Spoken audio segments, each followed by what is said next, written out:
So predictably, Dana White has chimed in on Francis Ngannou's devastating knockout defeat to Anthony Joshua last Friday. And he said that this is what happens when you have crossover fights. And this is why he isn't a fan of crossover fights, is because they usually turn out to be these gross mismatches. And Dana White is trying to make out as though he cares about the public, he cares about the fighters and so on. And that's the motive for him not liking crossover fights. But I don't buy that. I think that Dana White doesn't like crossover fights because of how they affect him. First of all, the UFC are extremely greedy when it comes to dividing up the money that they generate for their events. They keep most of it as a promotional organization, and a relatively small percentage goes to the fighters, which is the opposite of what you get in boxing, at least with the marquee names. We know the broadcaster obviously takes their cut, but what is left of the money after what the broadcaster takes, the majority of it goes to the cash cow fighter, be it a Canelo Alvarez, an Anthony Joshua, a Tyson Fury. The majority of it goes to them, and then maybe whatever it is, 20%, 25% goes to the promoter. And then you pay the undercard fighters and all that kind of thing. So it's almost the inverse of what takes place with the UFC model. And so the reason Dana White doesn't like crossover fights, where particularly UFC fighters cross over into boxing, is because these guys end up making way more money than they could ever make in UFC. And the more fighters who end up doing that, the more incentive there is for fighters to leave UFC, and the more pressure Dana White comes under to pay his fighters better money in order to stop them crossing over into boxing. So that's the first reason he doesn't like it. The second reason is because it tarnishes the image of UFC and also MMA as a sport. Not necessarily in my eyes, but in the eyes of many fans. Because I've never been one of these boxing fans who tries to argue that professional boxers can beat, and I'm talking about the top professional boxers, can beat the top MMA guys, let's say in a street fight. Anything can happen in a street fight. They can be chaotic, right? But if it's like a fair one-on-one in the street with no rules, I've always been of the view that MMA guys have the advantage most of the time.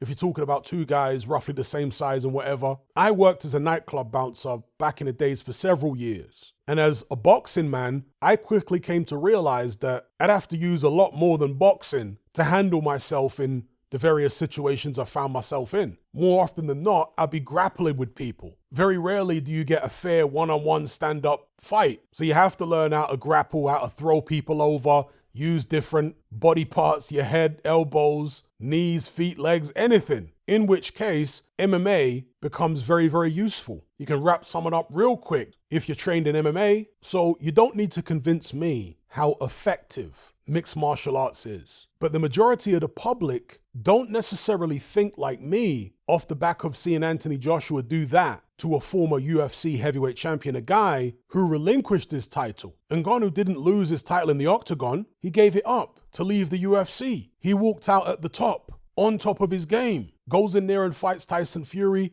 gives a good account of himself, goes the distance, drops him. People are thinking, wow, this shows how formidable these UFC guys are, even just with their hands. I saw some of these UFC fans saying that Ngannou beats them all, as in all the heavyweights in boxing. So when Anthony Joshua comes along and wipes him out in 2 rounds like that, it forces lots of people to completely reassess their views. Now there are going to be lots of people who think, you know what? Maybe if AJ fought Ngannou in a street fight or even in the octagon, maybe AJ's quick enough with his punches to actually get to Ngannou and knock him out before Ngannou can kick his legs to bits or take him down. I'm not saying that that's what I think, but trust and believe there are lots of people out there who do think that off the back of what we just saw. This is what I mean by PR. Dana White doesn't like to see his guys, who he builds up to be supermen, cross over into boxing and get ironed out. It's not a good look for the UFC brand. He wants to make these guys out to be indestructible. So anyway, those are the main 2 reasons, in my view, that Dana White doesn't like these crossover fights. Because 1, it puts pressure on him to pay his fighters more money. And 2, it's bad for the brand. But let me know what you guys think in the comment section below. And as far as this idea, because this is a different conversation people are having, that it's irresponsible and dangerous to allow a novice like Francis Ngannou to fight an Anthony Joshua, and that it shouldn't even be permitted. I disagree. While Francis Ngannou is a boxing novice, he's not a fighting novice. It's not like they've taken somebody who's only had 2 amateur bouts and no other combat sports experience whatsoever and thrown them in against Anthony Joshua. No, that would be literally criminal for somebody to do that. They've taken a guy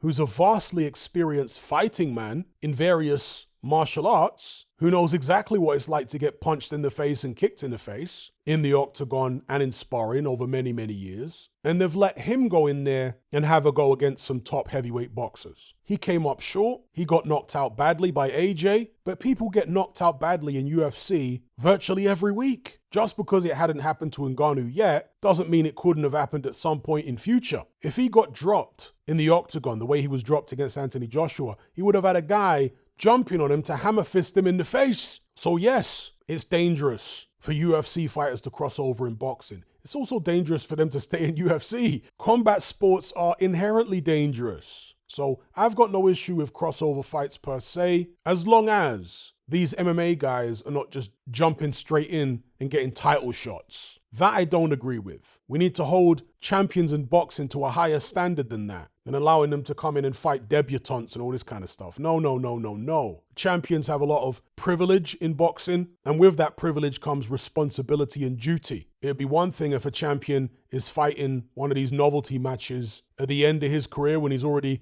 cleaned out the division. You can make allowances for that. But when he's avoiding a lot of the best fighters in his division and fighting this novelty match instead of taking on legitimate contenders or other champions, I'm always going to have a problem with that. But my issue is not with the safety of the MMA fighter, necessarily. They know what they're signing up for. They're fighting men. If they want to come into boxing and take on a contender to try and prove themselves worthy of getting a title shot, then yeah, have at it. Anyway, give me your take in the comments.